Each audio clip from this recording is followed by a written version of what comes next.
नमस्कार, लिड टकमा स्वागत छ। आज हामीसँग एउटा त्यस्तो पात्र हुनुहुन्छ जुन तपाईहरु यदि मार्केटिङ पढिरहने विद्यार्थी हुनुहुन्छ भने, मार्केटिङमा चासो राख्नुहुन्छ भने, ब्रान्ड के हो र ब्रान्डले कस्तो भूमिका खेल्छ भन्ने तपाईलाई कौतूहल छ भने यो सो तपाईहरुको लागि हो।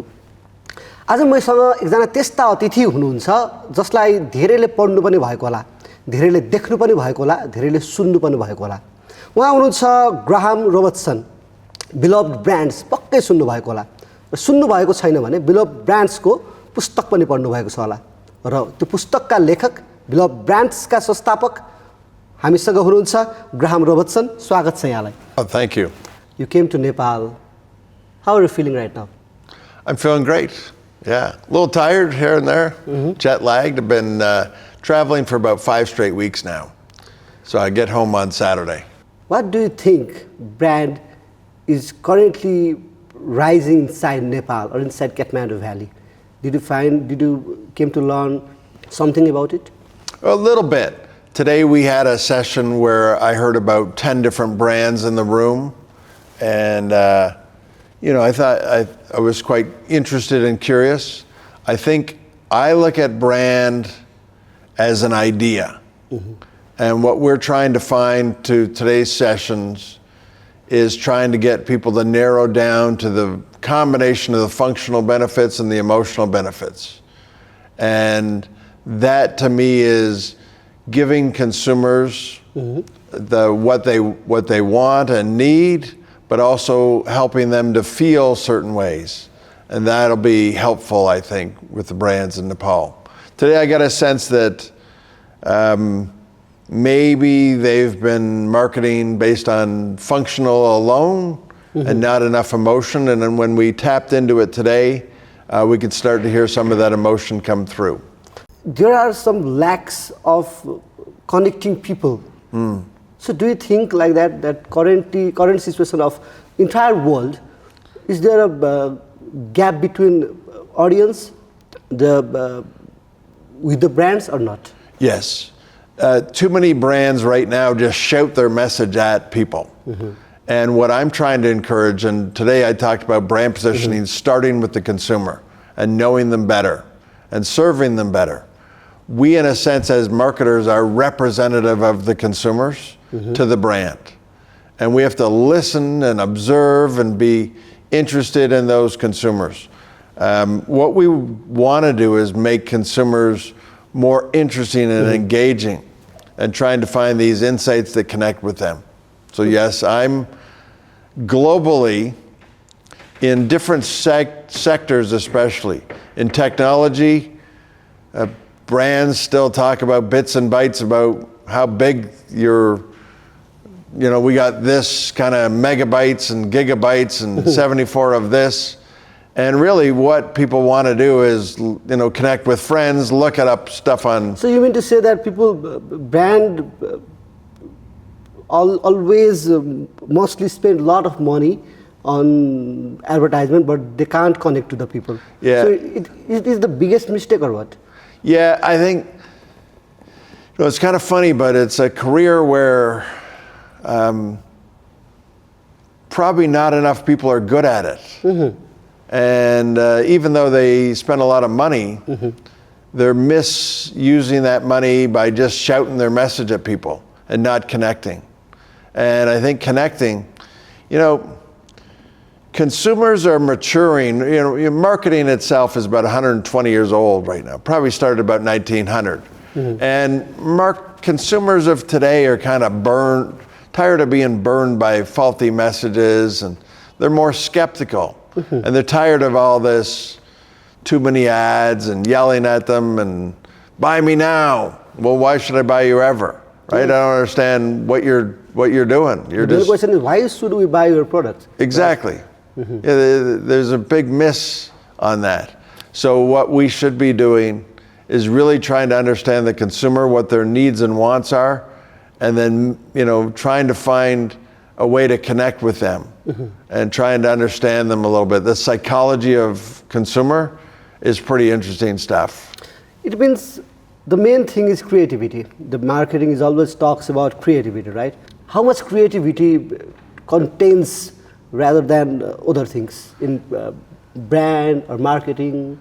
What do you think? Yeah, I don't shy away from the word creative, but I like the word magic. Magic, okay. There's a little bit of a magic to great marketing, and that is what we have to find, that magical connection.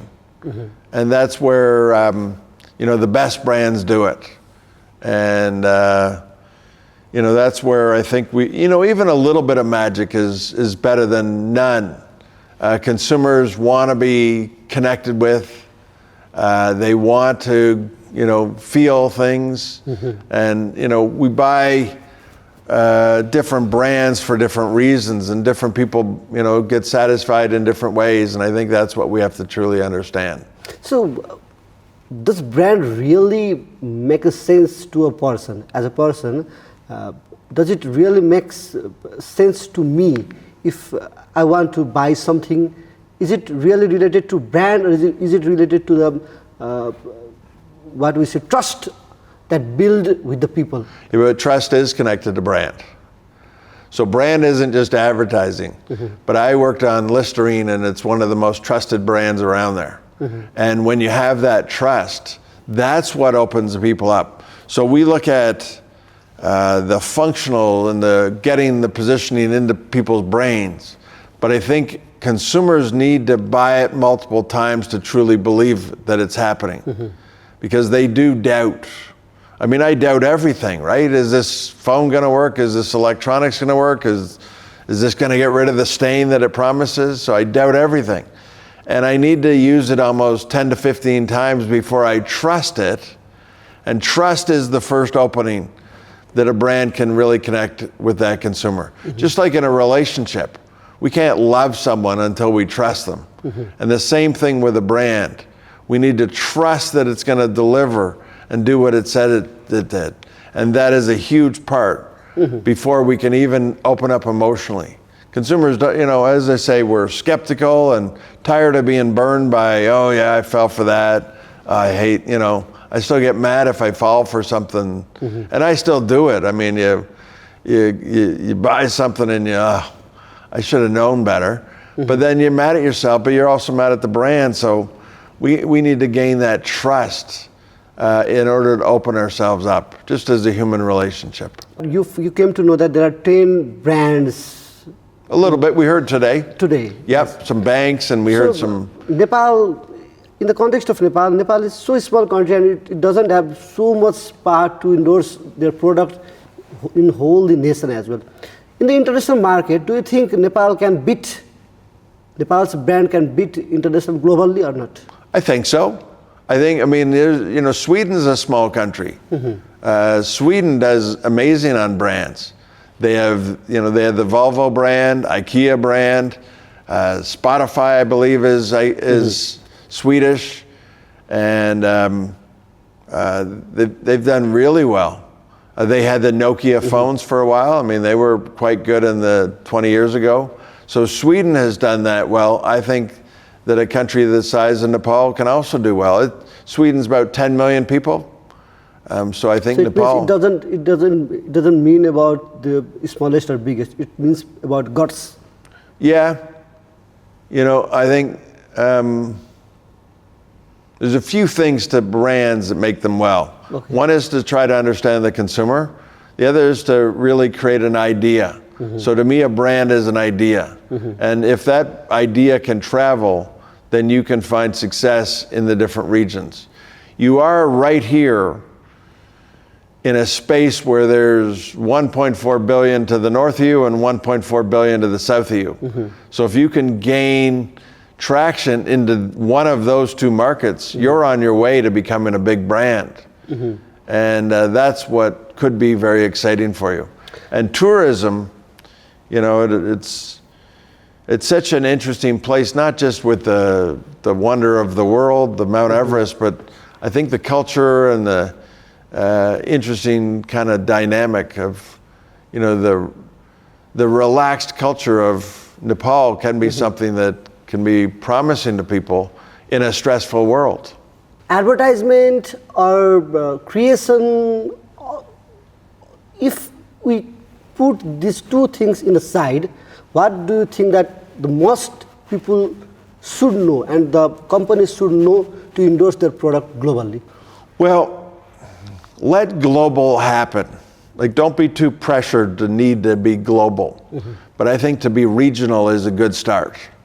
And that's what I would focus on more than being global. There's not that many global brands, to be honest. You know, they're much more regional than you think. And even the global brands, we're starting to see those global brands adjusting more locally anyway. So McDonald's, as I was telling the group today, I was in McDonald's in China, 30 items on the menu, 25 of them are about local. Like, it's not Big Macs everywhere anymore, and it's actually localized marketing. So even if you do go global, I think that you do have to understand the local markets as well. So I think the global, I don't know if that should be the ambition of the Nepal's marketing team here, or if you should just be building brands here, and if they do have a chance to go regional, that's a great start. Let's talk about AI. Yep. AI and marketing. I think so past 3 or 4 years, marketing has been collaborate with AI as well, and some creativity has been merged or picked up from ChatGPT, Yes. Gemini, or Yep. different platform as well. Claude So what do you and- think that creativity will become less important or even more important after touched with AI? Yeah, so I've never been at a point in my career where I can't predict the next 3 to 5 years until now. So I can try to give you a good answer, but it's interesting. So even if I go back to 2010 and I saw digital coming big, I could kind of predict what it's going to be like. This AI stuff, it's getting better every month. It's better in March than it was in February. And how good can it get? I interact with AI. I mean, it seems to know everything about me at this point. And even I'll be writing something and I put it into the chat GPT and it says, that's not very beloved brands of you. And I'm like, who's in that machine? Like, I'm beloved brands, who are you? And if it's challenging me on that, then it knows beloved brands. So how good can it get? That's the scary part, or that's the exciting part. I do believe that brains plus ChatGPT or AI is better than AI alone. And the knowledge and experience of what makes great marketing can still critique. So if I create an image, I find that I'm not taking the first version of it, but I'm likely taking the 15th version. Now the benefit of that is, in an old school way, that would have taken 3 to 4 weeks. Now it takes even 15 rounds of back and forth with ChatGPT. We're talking 1 hour if I give the feedback right. Now sometimes, you know, you can get some interesting stuff, and sometimes I think ChatGPT, I might wake up with a sleepy version one day where it's just dumb, and then the next day it's brilliant again. So what do you think? Will this help people, or this will? I don't know. How's Still. that for an answer? I don't know. I don't know how good it can get. So, and scary part? It's scary, because I did think a year ago I would have said, it can handle the creative stuff. But now can it actually start to handle the strategic stuff? If it can handle the strategic stuff and the creative stuff, then where does that leave us? I've got a daughter, 27, 28 years old, working in advertising. I don't know what advice to give them. I have a son working in IT. That might be a good space to be. Maybe everybody's going to be in IT connected to this delivery. And that'll be interesting to see. AI will help me or guide me to make a best out of best advertisement to go to linked with public. Will this be good? It will be good it's bad, or it will be worse in coming days? Yeah, so the issue is right now, so if a year ago, if I asked ChatGPT to make an ad, it would be using algorithms and, coding. But now it has access to all the information of humanity. And it has access to everything that Ogilvy has ever said, access to everything Bill Bernbach has ever said. It has access to every, creative person who worked at Apple or Nike and put a case study online. And so if you want to replicate what would the creative team from Nike do with, this bottle of water, I think it can get there. And that's where it might not be as limited as we think. So it'll be interesting to see what happens. I wish I could give you a better answer, but I think it's pretty interesting that I don't have an answer. So it means let's go with the flow. What will take it away? Yeah, I think, let's go with it and see. I do think that we can't resist. Okay. If an individual resists, they are the ones most at risk. So we have to engage and jump in, try it, try the tools, see how they work for you. And maybe if we can focus on getting better than just focus on replacing people, then maybe we can advance that way. If you were advertising a Nepali startup today, what 3 things should it focus on to build a powerful brand? So first, understand the consumer. Second, build a brand idea. And third, get the best people. So that's it. So we have to work if on I can these do 2 that, things. if I can do that, I'm on my way.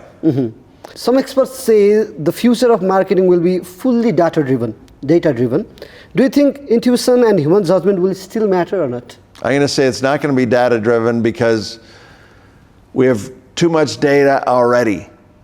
What we have to do is take that data and start to turn it into insights. What does it really mean? So, I like when I go to schools and talk to people, it's a combination of math and the story, math and the psychology. So just having the math. So here's a piece of data for you. Brazilians brush their teeth 5 times a day. Yes. That's it. That's a data point. It's meaningless until we start to put a story to it. And we start to understand they shower or bathe 3 times a day. They spend 11 times more on beauty products. Nepali 2 times dal and bhat. That can be another thing, data-driven. Maybe I'm still a believer in humanity. Okay. And the psychology matters more. That's the winning strategy. The data is just a number. The algorithm, I think that's just a mess creation. I think, aside from the AI, I would wonder if social media is almost broken in a sense now. It's too algorithm based. And I just live in my own little echo chamber of whatever that is. And so I think I wonder if there's going to be a bit of a backlash against algorithms. Okay. I don't yet see a backlash against AI. I think we're still advancing to that. But the algorithms of what gets fed to us, I think is a bit broken. And I think people are going to resist that. Many companies talk about the purpose-driven brands, right? Do you think this is genuine change or just another marketing trend? In what way, you think? Purpose-driven brands. Oh, yeah, I think that's come and gone now. Purpose is not a strategy. Purpose it's got to be true. So if it's not true, you'll get found out. Just I mentioned that consumers are tired of getting burned. So if Gillette, which is a 120-year-old brand, why does a 30-year-old in Cincinnati get to determine the purpose of that brand when they're just working on it for 24 months? And I think that way, it was almost a bit of a fake purpose. Unilever went big on purpose, and their stock price went down dramatically. purpose works on Dove, but the same company that owns Dove owns Lynx, which has sexist advertising. So how does that, once that stuff gets found out, it's fake purpose. That's what's out of style. Real purpose, I get. Fake purpose, that becomes a marketing ploy. Okay. And you can't own Dove and say to me you're on the side of women, and then have Lynx have sexist ads that's total misogyny, and say that you're a purpose-driven company. Today morning, when my friend, I told him that I'm gonna take an interview with Graham Robertson today, and he's a marketing researcher as well. Yep. And he teaches on different colleges. So he told me to ask one question for you, and here is the question for you. Because you linked with Coca-Cola and Johnson & Johnson, so yeah, you told me to ask you. Big global brands like Coca-Cola and Johnson & Johnson have a strong emotional connection with customers. How do they achieve that, and how Nepalese brand can achieve like them? Yep, I think Coke is the best at it. Well, Coke, McDonald's, Apple, Disney, they're all great at it. Probably better than Johnson & Johnson. I have to say that carefully. What Coke does is they figure out how to be part of the moments of life. And they find that cultural intersection of how they can do that. How they can create memory cues for you and be part of your rituals and routines, and I think they do a great job of that. And even though, right now Coke Zero is growing 14%, so people are like, oh, Coke is on the way out. But Coke Zero is probably going to replace Coke. And I think they do a great job, probably better than anybody, at connecting to the consumer's life. And that's what's very important. Okay, thank you very much. I will tell him that. Yeah. What you give answer to his question. I just find it neat that somebody in Nepal knows who I am. Yes, there are. And that's lots the of people, power of the internet. So you don't think like that. There are lots of people who know. Yeah, no, it's fun that way. I started this 15 years ago. A friend of mine told me, get on the internet, because he was, and he said, about 100 people read my stuff a day, or a week. I remember clearly it was 100. And I'm like, okay, that's a good number to hit. I get about 50,000 read my stuff every day. Okay. And that's kind of like all over the world. It's kind of crazy. So many Nepali companies have good products, but weak storytelling. Yeah, okay. In the context of Nepal also, we can feel that. How important is storytelling in building a brand? Very important. Very important to find that emotional connection. Do you think Nepal people are too humble? Yes, I do. I wonder if that's part of what holds them back on that storytelling. As a Canadian, maybe I'm the same way. We're a little more too humble. And maybe we got to get that story out there, and we got to create some magic of that story. Maybe we can still be humble in our lives, but maybe we got to be less humble as we project that story to the world. And maybe that's what, I hope Canadians can do that. The Americans do that very well. But maybe that's where you can get, creating this magical emotional story. And being a little less humble might be part of what you need to get to. So you mentioned about culture, the tourism sector of Nepal. Yep. So how that can be converted into a brand? What Nepalis should think, or should think beyond the box to take culture and tourism as a brand? And that's where storytelling needs to come in. It's not just Mount Everest. But it's got to be the story of all of that around that. The best storytelling in tourism, New Zealand, it's a land of storytelling. It's got the Lord of the Rings mystique and the hills, and all of that gets baked into their storytelling. In reality, it's just two islands that are with some volcanoes on it.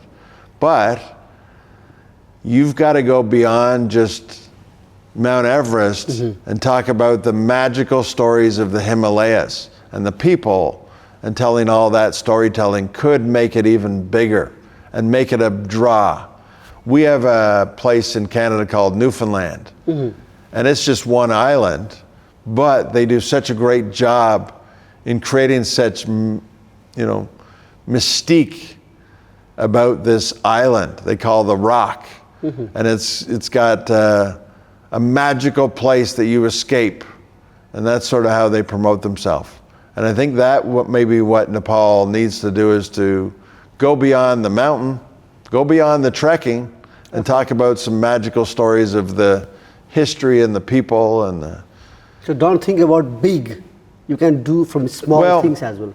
I find it interesting that Nepal is still a small country between two huge countries, and people still choose Nepal, and that is an interesting dynamic to figure out. I don't have the answer to that, but if your marketers can find out how Nepal can be this place with, between two giants, and people still want to come and see and experience it, and that there's something in there that I think your students and the people of all ages in the marketing can find that magic in the storytelling. So when I was studying myself before having interview with you, I found that you often talk about omni-channel marketing. Yep. In Nepal, where both traditional and digital media are strong, how can this strategy work? It can work even better. What you've got to do is figure out where your consumer is in their life. And it could be during the week, it could be during the year, or it could be a stage of their life. And that's where you got to connect to. So I'm in a different mood on a Monday morning than I am on a Friday night. So I jokingly tell people, nobody has ever quit smoking on a Friday night in a dance bar. Hey, how you doing? I'm having a great time. I'm going to quit smoking. No, nobody's ever done that. But somebody in a reflective time on a Sunday night before they're going to work will quit smoking. Different mindsets. So I almost think of it as the many me's of me. There's various versions of every consumer. And you've got to figure out what stage of life they're in, what stage of the week they're in, the year. And people won't quit smoking as they head into the nice weather seasons in different parts of the world because they're worried they're going to gain weight. They won't look good in a swimsuit. So they'll wait till the swimsuit season's over. Like, that's the kind of mentality we have to understand about the consumer and think like them and not just throw messages. Oh, it's June, so you must want to quit smoking. No, I'm going to wait till September. I want to look good for June, July, August. Going to the beach. So that's the kind of mentality we got to think like consumers as marketers. Let's talk a little about reputation. In the age of social media, brands' reputation can change very quickly. How can companies protect and build trust on it? Well, first of all, stop doing dumb stuff. That's going to wreck your reputation. So there's a lot of examples of consumers not doing what the consumer, or brands doing things that are going to upset the consumer. I mentioned Gillette did an ad around toxic masculinity, which was good for another brand, but not good for Gillette, who sells 90% of their razors to men. And so that was a dumb mistake. And that kind of spun your reputation off. Different brands do things without thought. We've got to think like the consumer. We represent that consumer, and we got to, not upset them for. That's going to wreck your reputation faster than anything. Just doing something stupid. With reputation, sometimes we may face crisis as well. Yep. So, what is the best way to manage brand crisis? What would be the? Be honest and upfront. If you made a mistake, say you made a mistake. KFC in England ran out of chicken. I don't know how you run out of chicken. That's beside the point. But they actually took out an ad that said they ran out of chicken. We made a mistake. We missed out on the forecasting. And the consumers loved it because they were honest. So we see different brands when they're honest, consumers are more forgiving. When we try to cover it up, same thing with politicians, right? When they're honest and say they made a mistake, we're more willing to forgive them. When they try to cover it up and hope you didn't notice we ran out of chicken, all you sell is chicken. How could I not notice? And so that's where I think that helps. Now, I'm not in the reputation management space. There's experts better at that than me. But I think being honest with the consumer at all cases is always a good thing. So at last, I just want to have some advice to me and to different brands of Nepal. What could be some advice you want to give to these brands or companies? Talk about ideas as the starting point to get your idea out there. And then take that idea, make it interesting, and show it in many different ways. So if it's Apple's the idea is all about we make technology simpler so you can do more and get more. Well, that can show up in an ad, that can show up in a new product, or it can even show up in how your staff talks to people. What Apple does is tell their staff not to talk about bits and bytes and geek language, to talk about human language. And you know, I think taking that idea and stretching it. One thing also true, the marketplace is messier than ever before. And that doesn't mean you add to the mess. It means you should be even more organized in how you go about doing your marketing. And so don't get hooked into the idea that you are in a mess, so therefore let's make it the wild, wild west here. No, organize yourself. Make sure that you are disciplined in how you show up in the mess, so that even in the mess, your brand always shows up in a similar way, in a similar idea and a similar promise. And that'll help drive consistency. Thank you very much. Thank you very much. Well, thank you for some great questions. Loved it. दर्शकवृन्द उहाँ हुनुहुन्थ्यो Graham Robertson, बिलोभेड ब्रान्ड्सको संस्थापक, बिलोभेड ब्रान्ड्सका किताब लेखक पनि हुनुहुन्छ उहाँसँगको यो बसाई यति नै। हामी फेरि फरक पात्र र व्यक्तित्व लिएर उपस्थित हुन्छौँ। लिड टक यति नै। नमस्ते।